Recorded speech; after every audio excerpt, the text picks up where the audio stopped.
Bismillahirrahmanirrahim. Assalamualaikum warahmatullahi wabarakatuh. Perkenalkan, nama saya Husain Hasan. Saya adalah salah satu dosen tetap yayasan di salah satu perguruan tinggi swasta yang berada di Kota Turi Kepulauan, yaitu Sekolah Tinggi Manajemen Informatika dan Komputer STIMIK Tidore Mandiri, yang berada di Provinsi Maluku Utara.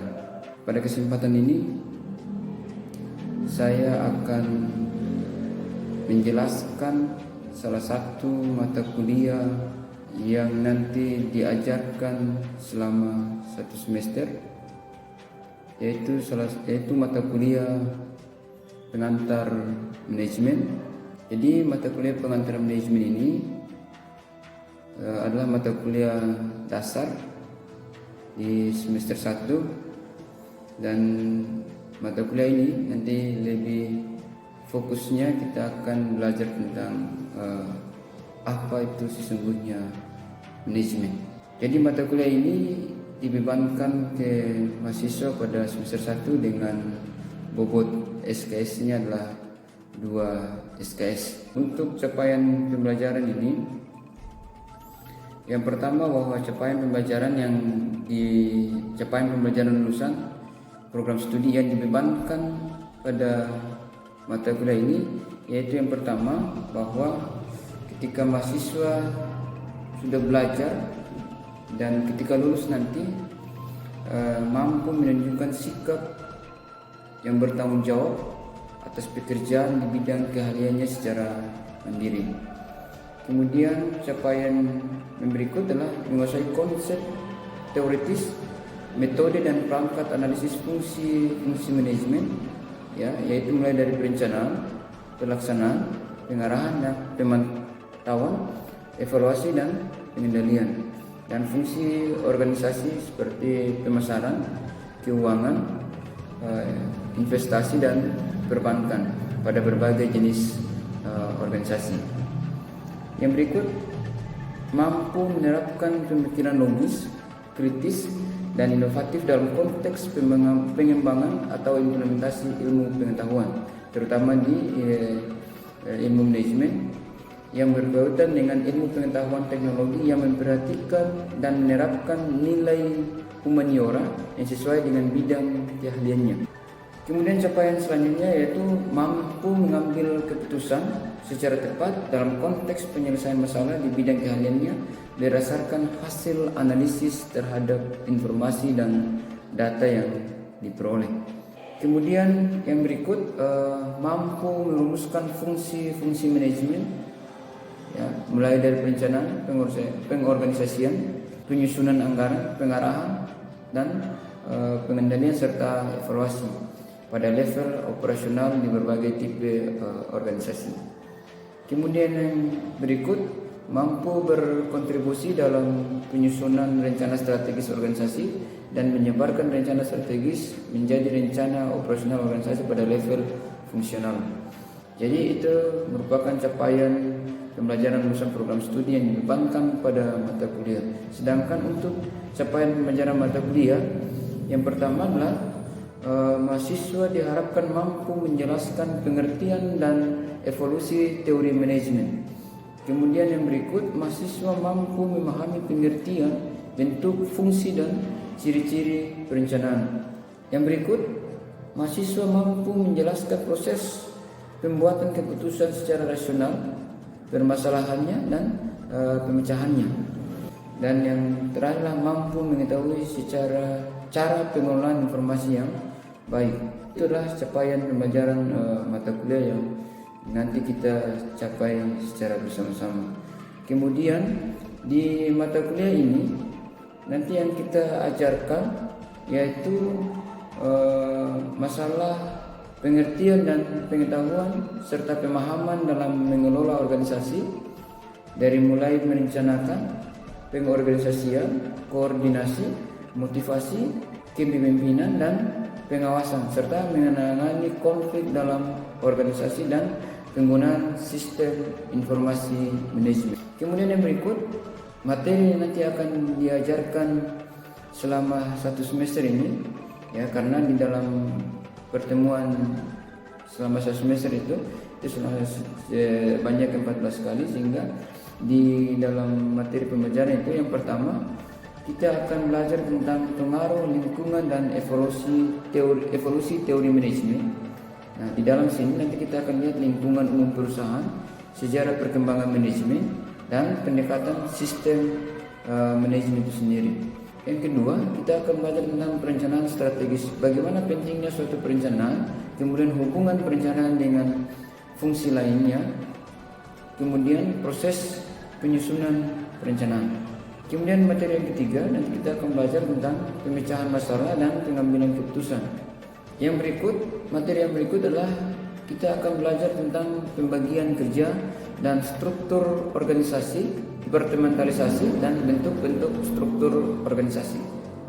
Kita juga nanti di sini kita akan belajar tentang koordinasi dan rentang manajemen, kebutuhan koordinasi, mekanisme pengkoordinasian dasar, rentang manajemen, prinsip-prinsip manajemen.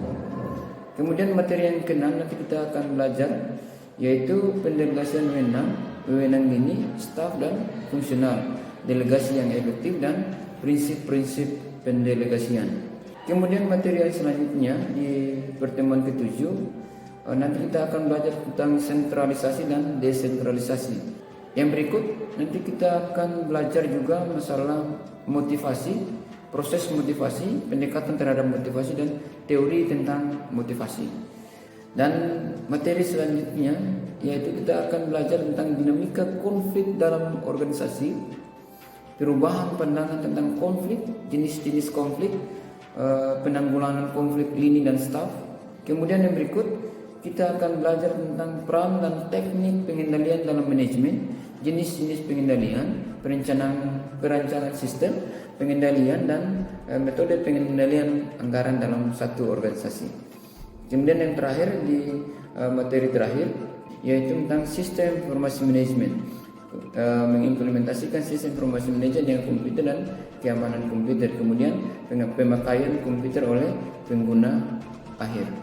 Jadi itulah materi-materi yang nanti akan kita belajar kurang lebih selama 1 semester ini. Nah, untuk metode pembelajarannya yaitu kita menggunakan metode ceramah, diskusi, sama tugas-tugas. Media yang nanti akan dipakai yaitu kita tetap menggunakan LCD, ya. Kemudian kita buatkan bahan presentasinya, kita presentasi secara bersama-sama. Kemudian untuk referensi itu menjadi referensi dasar. Yang pertama itu bukunya Amirullah dan India Hanafi, itu pengantar manajer edisi pertama.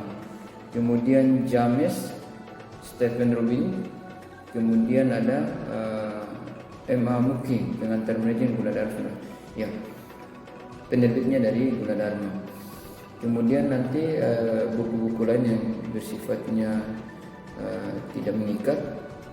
Nah, untuk lebih jelasnya saya akan menjelaskan materi pembelajaran atau bahan kajian kita selama 14 kali tatap muka yang nanti kita akan jalan sama-sama kurang lebih 1 semester ini.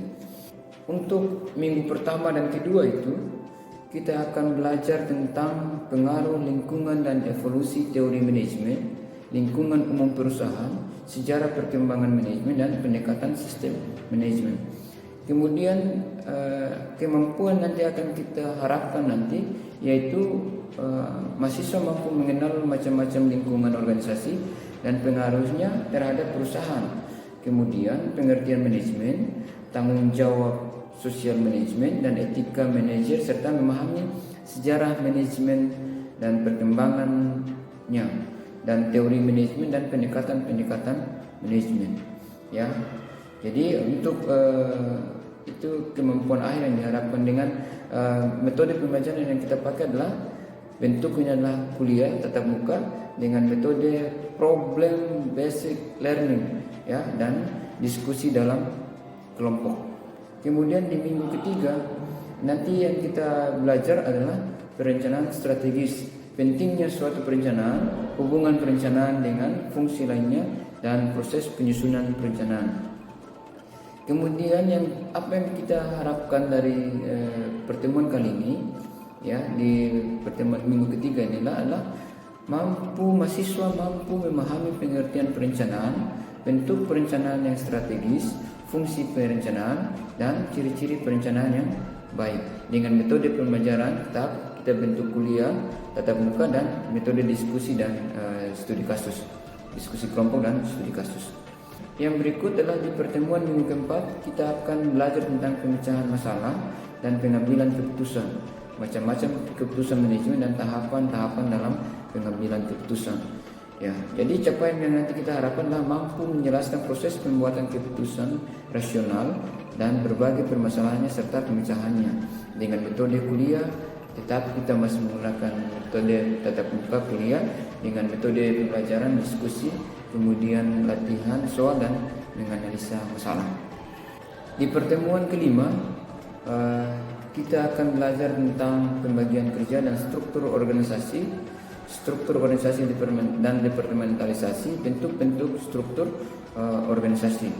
Ya, jadi di pertemuan ini yang kita harapkan adalah mahasiswa mampu mengetahui pengertian organisasi, memahami pembagian kerja di perusahaan dan bentuk-bentuk organisasi bentuk-bentuk struktur yang ada dalam organisasi dengan metode pembelajaran self learning. Kemudian yang berikut di pertemuan minggu ke-6 kita akan belajar tentang koordinasi dan rentang manajemen. Ya, kebutuhan koordinasi, mekanisme pengkoordinasian dasar, kemudian rentang manajemen dan prinsip-prinsip manajemen. Apa yang nanti kita harapkan di sini? Yang pertama adalah kita mampu memahami ruang lingkup koordinasi dan rentang manajemen serta meningkatkan koordinasi potensi kegiatan, peran dan tingkat manajemen dalam suatu organisasi dengan metode adalah metode pembelajaran adalah diskusi kelompok dan studi kasus.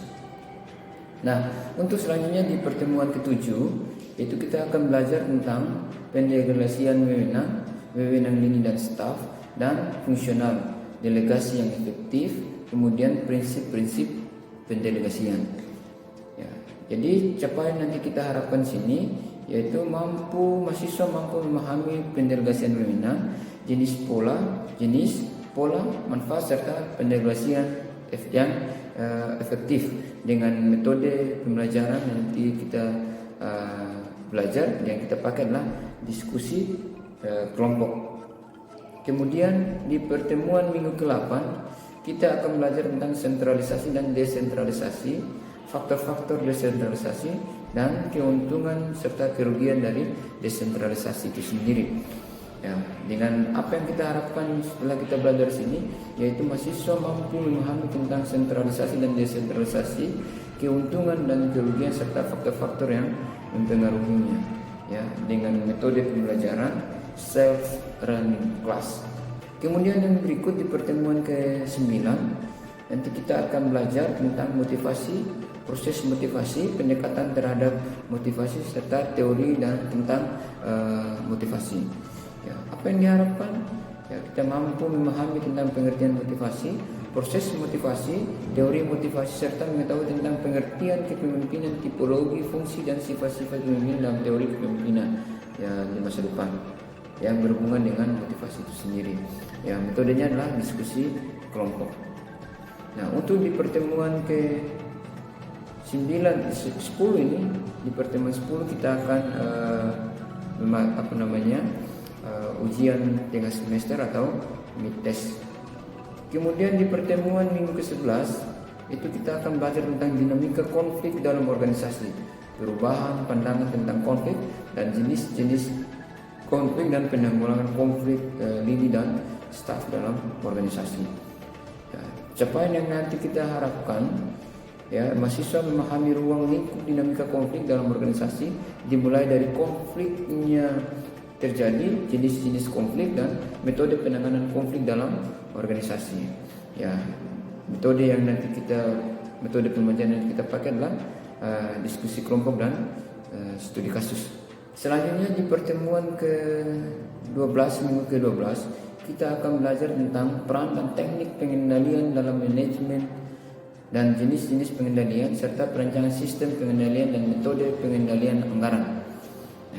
Apa yang kita harapkan setelah kita belajar ini atau capaian yang kita akan capai, yaitu mahasiswa mengetahui mengapa manajer butuh pengendalian dan langkah-langkah dalam proses pengendalian, perancangan sistem pengendalian dan pengendalian keuangan, metode pengendalian anggaran serta jenis-jenis anggaran yang ada dalam organisasi dengan metode self learning. Kemudian di pertemuan ke-13 kita akan belajar tentang sistem informasi manajemen, ya, mengimplementasikan sistem informasi manajemen dengan komputer dan keamanan dan pemakaian komputer oleh pengguna akhir. Ya. Jadi di sini kita punya metodenya adalah metode diskusi, latihan, soal, dan kita tetap tanya jawab. Kemudian apa yang nanti dicapai dalam pertemuan ini, yaitu mahasiswa mengetahui cara pengelolaan informasi yang baik dengan mengerti sistem informasi manajemen, implementasi, dan keamanan informasi manajemen dan teknik menggunakan komputer sebagai alat bantu dalam pengelolaan manajemen. Itulah penjelasan tentang deskripsi mata kuliah pengantar manajemen ini.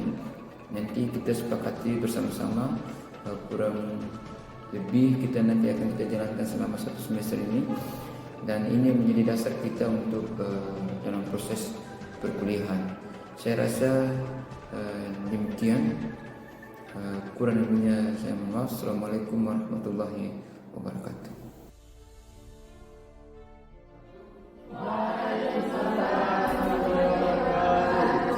Selamat pagi buat adik-adik semua.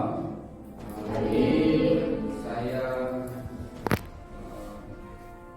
dengan adik-adik kita sama-sama belajar. Ini merupakan lanjutan dari materi sebelumnya, yaitu materi dari mata kuliah dasar-dasar manajemen di prodi sistem informasi. Oke, jadi hari ini kita akan belajar tentang organisasi dan pengorganisasian. Ingat bahwa organisasi dan pengorganisasian itu merupakan bagian dari fungsi manajemen. Nah, yang hari ini kita fokus adalah fungsi pengorganisasi. Apa itu organisasi? Yang kita lihat. Organisasi itu adalah wadah atau tempat. Makanya kalau Anda belajar organisasi, ada sekretariat namanya. Jadi ada tempat di mana berkumpul orang-orang atau kelompok untuk melaksanakan satu tujuan. Kegiatan untuk melaksanakan mencapai satu tujuan. Oleh karena itu dari fungsi tadi, fungsi manajemen tadi, yang namanya perencanaan, pengorganisasian, pelaksanaan, dan pengawasan, yang kita fokus adalah pengorganisasian. Kenapa? Karena disitulah tempatnya kita untuk berkumpul, melaksanakan kegiatan untuk mencapai satu tujuan. Kalau pengorganisasian kita bicara proses, kalau organisasi kita bicara wadah atau tempat. Tapi yang namanya pengorganisasian kita bicara proses. Apa yang kita proses itu? Proses mengidentifikasi, mengelompokkan, mengorganisir, dan membangun model hubungan kerja orang untuk mencapai tujuan organisasi. Buat apa Anda harus belajar berorganisasi? Kenapa Anda tidak bikin sendiri gitu? Harus ada 1, 2, 3, bahkan lebih dari 10 atau 2 atau 3 sebelumnya. Dia terbatas. Karena dalam organisasi tidak membatasi jumlah anggota. Jadi diberikan kebebasan bagi siapa saja yang mau bergabung dalam satu komunitas atau satu organisasi. Tujuannya apa? Ibaratnya seperti ini. Ibarat ini batu kalau dia besar, ya. Kalau 2 atau 3 orang yang angkat atau 1 orang yang angkat berat atau tidak? Berat. Kalau 2 atau 3 orang atau 10 yang mengangkat pasti jadi satu logika organisasi. Bagaimana kita membuat organisasi yang tujuan apa? Sama-sama kita mencapai tujuan yang kita inginkan atau tujuan bersama. Kenapa di organisasi itu harus ada struktur? Kenapa Anda harus buat struktur kemudian tampang di dinding? Kenapa? Gitu ya, atau selama ini organisasi yang normal tidak ada struktur, pasti akan membutuhkan struktur. Kemudian yang berikut, apalagi tujuan. Ingat, organisasi dibentuk berdasarkan apa? Tujuan. Tentu saja sama terus BEM. BEM ini dibentuk karena ada tujuan. Tujuannya apa? Untuk merangkul seluruh mahasiswa STIMIK Dore. Kemudian apa? Yang berikut lagi, sumber daya yang dimiliki. Sumber daya termasuk sumber daya manusia. Apalagi skill, kemampuan dan lain sebagainya yang ada dalam satu organisasi yang dimiliki oleh masing-masing anggota. Ia calon ketua BEM. Syaratnya apa? Contoh, punya kemampuan berkomunikasi yang baik. Itu sumber daya yang dimiliki. Indonesia punya BIM. Apa yang dimiliki oleh BIM? Kemampuan IQ-nya, skill-nya, pengetahuannya yang luar biasa. Kemudian yang berikut, lingkungan. Kalau dia berada di posisi kampus, maka dia hanya lingkup di internal kampus. Kalau dia di masyarakat, maka dia lingkup di masyarakat. Contoh di masyarakat seperti apa? Ikatan Pemuda Belajar, Karang Taruna, dan lain sebagainya. Kemudian Anda memperhatikan aspek utama dalam proses penyusunan struktur organisasi. Ada dua. Ingat baik-baik, misalnya kenapa harus dibagi ketua, sekretaris, ketua, wakil ketua, sekretaris, bendahara, kemudian ada bidang. Tujuannya apa ini? Yang pertama yang Anda harus perhatikan adalah implementasi atau pengelompokan pekerjaan. Jadi dia di bagian, contoh kalau di BEM. Di BEM itu kan ada bagian IT. Apa yang tugasnya? Dia punya tugas kerja adalah bagaimana dia mengembangkan bidang IT. Kalau dia di bagian olahraga, berarti dia punya tugas bagaimana mengembangkan minat dan bakat di bidang olahraga. Itulah yang namanya bagaimana kita membuat satu struktur organisasi. Kemudian kenapa harus dibentuk organisasi itu?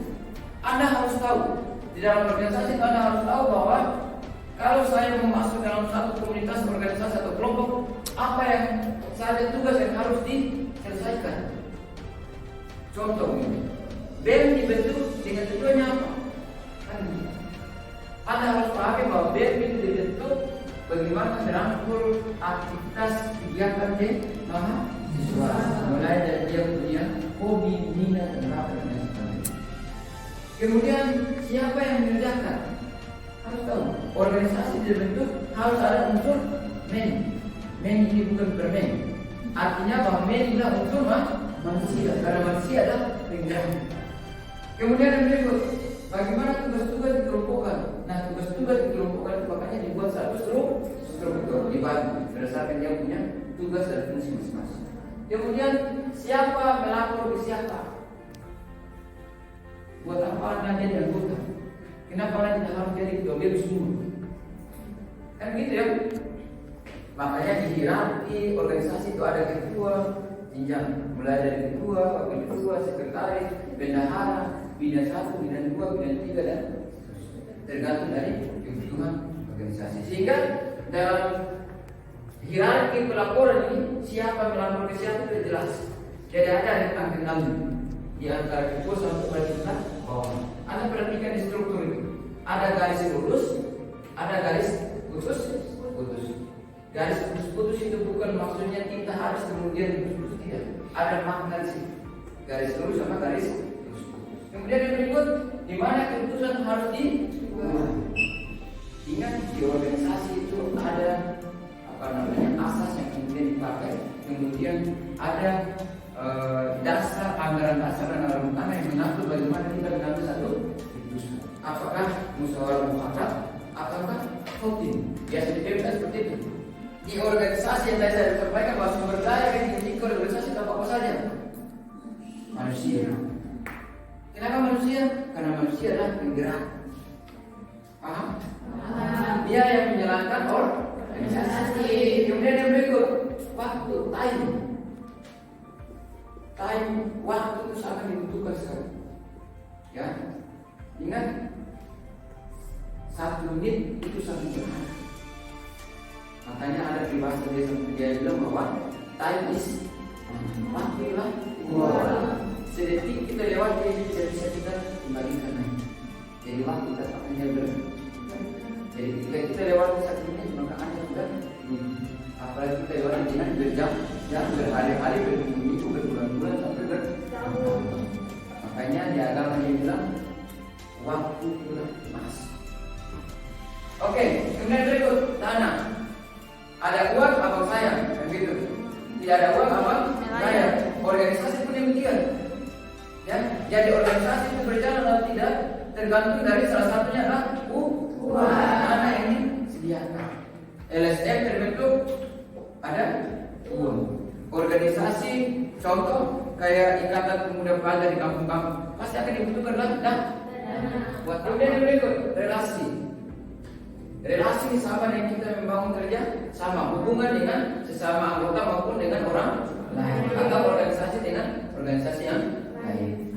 Kemudian peralatan ini berhubungan dengan wadah tadi kayak komputer, apalagi print, meja dan lain sebagainya tergantung dari kebutuhan organisasi dan lain-lain berdasarkan kebutuhan organisasi. Kemudian ini yang saya jelaskan, saya sampaikan ke Anda bahwa inilah yang namanya unsur-unsur organisasi. Jadi ibarat kalau di manajemen itu ada 6 unsur organisasi. Dan unsur manajemen yang pertama adalah yang biasa Anda kenal dengan 6M. Sekarang kita kembali ke unsur-unsur organisasi. Jadi ingat unsur-unsur organisasi itu sama dengan kita manusia. Kalau dia dikatakan manusia sempurna itu mulai dari urutan 1 kalau manusia yang sempurna sama dengan organisasi. Jadi ada unsur-unsur organisasi. Yang pertama apa? Manusia. Karena saya sampaikan bahwa manusia adalah penggerak dari organisasi. Kemudian yang kedua, tempat atau kehidupan. Makanya dibuat struktur. Ada ketua, sekretaris dan lain sebagainya. Kemudian ada tujuan. Organisasi dibentuk karena ada tujuan. Contoh ini, di saat momen pilkada dibuatkan tim tim kampanye atau tim. Tujuannya apa? Memenangkan kandidat atau mencari suara yang sebanyak-banyaknya ini tujuan. Kemudian ada pekerjaan, ada tugas dan tanggung jawab yang harus dilakukan. Kemudian ada struktur. Kemudian teknologi. Siapa yang tidak butuh teknologi apalagi sekarang? Zaman sudah canggih. Semua orang pasti akan membutuhkan teknologi. Ketika ada teknologi, mempermudah seluruh pengurusan yang ada dalam satu organisasi. Yang terakhir adalah lingkungan. Lingkungan ini ada 2. Ada lingkungan internal sama lingkungan eksternal. Jadi kalau lingkungan eksternal itu berhubungan yang di luar kita punya organisasi. Banyak hal yang nanti kita akan temui di luar sana. Salah satunya tadi kita bangun relasi. Itu kita bangun relasi dengan eksternal. Tapi kalau lingkungan internal cukup di dalam organisasi. Kisruh internal memecahkan kubu masing-masing dalam organisasi. Sama dengan partai-partai politik. Yang kemarin kita lihat heboh di televisi Demokrat. Kubu Muldoko sama kubu AHY. Karena itu apa? Kisruh internal organisasi. Nah ini yang tadi kita bangun relasi. Apa yang akan kita buat itu? Ada berapa fungsi? Ada line relation, functional relation, staff relation, sama coordination relation. Relasi secara garis, yang tadi saya bilang garis putus, garis lurus itu kalau Anda pintar, Anda coba ini fungsinya apa? Garis lurus itu tujuannya apa? Garis putus itu tujuannya apa? Kemudian berdasarkan fungsi. Fungsi ini biasanya di bagian marketing, contohnya, ya, marketing, finansial, SDM dan lain sebagainya. Kemudian ada garis koordinasi. Garis koordinasi biasanya disimbolkan dengan garis putus. Oke, ada pertanyaan? Jelas ya?